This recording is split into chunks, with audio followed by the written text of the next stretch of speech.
भन्छ यिनीहरूको सबै नर्मल हो। तिमीहरूले जुन यो तपाईँहरूलाई चलाएको छ नि एकदम नर्मल, यसको तपाईँको केही तपाईँको साइड इफेक्टहरू यस्तो भन्ने छैन। तर हाम्रो प्रडक्टहरू कस्तो हाई केमिकल युज भएको पनि हुन्छ क्या। अब त्यो हेर्नु पऱ्यो कुन चाहिँ प्रडक्ट कस्तो खालको छ होइन। तपाईँको स्क्रब र क्लिजिङ र स्क्रब गर्ने बित्तिकै फेस सेतो देखाउने खालको पनि हुन्छ, ब्लिच मिक्स भएको खालको स्क्रब पनि हुन्छ होइन। त्यो हेरेर अब कुन प्रडक्टमा कस्तो छ होइन।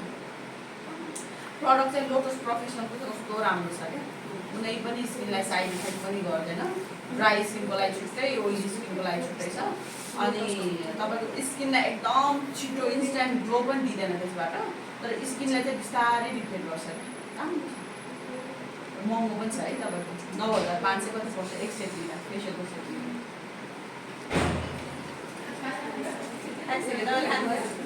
तपाईँले गर्ने क्लिजिङ स्क्रब प्याक 1200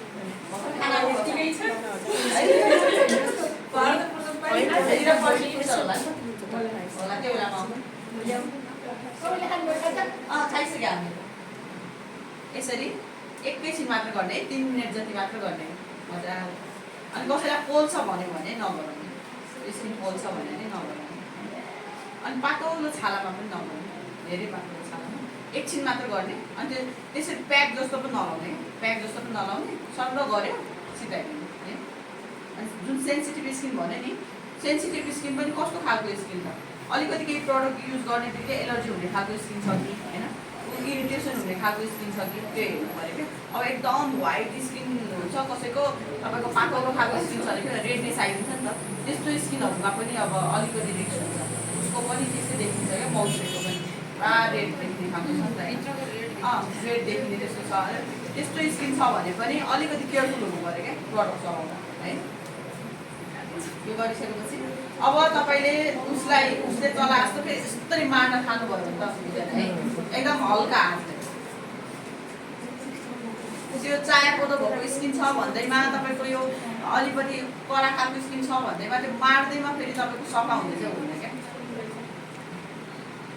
मैले यो कस्तो सफ्टली गरेको छ नि होइन, हल्का सफ्ट मात्र यसो धेरै मार्नु, इरिटेसन हुने खालको हुनु नै भएन। मेन चाहिँ तपाईँको के हुनु पऱ्यो भन्दा चाहिँ क्लाइन्टलाई चाहिँ रिल्याक्स हुनु पऱ्यो। शुद्ध तपाईँको फेसियल गर्दा क्लाइन्ट निदाउँछ तपाईँको मसाजले भने त्यो बेटर हो नि त।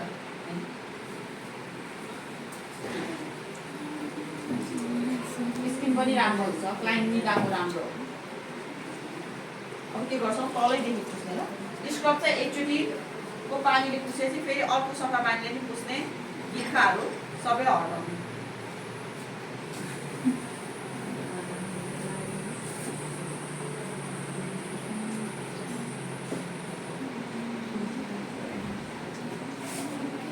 तपाईँहरूले पफ सबै अस्ति साबुन लगाएर धुनुभयो हो?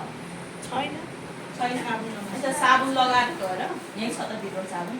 अनि डेटोल पानीमा भिजाइदिने युज गर्नलाई। त्यहाँको साबुन त के युज गर्नु होइन, यहाँ छ के पाखालेको मात्रै हो पानी यहाँ छ। अब भोलि युज गर्नलाई चाहिँ तपाईँहरूले यसरी यो सबै डेटोल पानी, अनि डेटोल पानीमा भिजाइदिनु। बिहानै आएर अहिले भिजाएर फेरि धुसी आउँछ होइन, तपाईँहरूले दुईजना जतिले मिलेर बिहानै आएर सबै पफलाई धुइदिनु। अनि त्यसपछि सबैलाई यो बाटामा हालेर डेटोल लिक्विड डेटोल छ, डेटोलले भिजाइदिनु। डेटोललाई बाहिरै राखिदिनु होला आज होइन, अनि जो आउँछ अगाडि हामी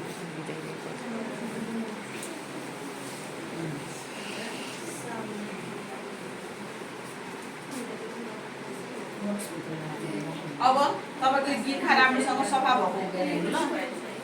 गिर्खा छ नि त, अब फेरि अर्को सफा पानीले पुस्दैन।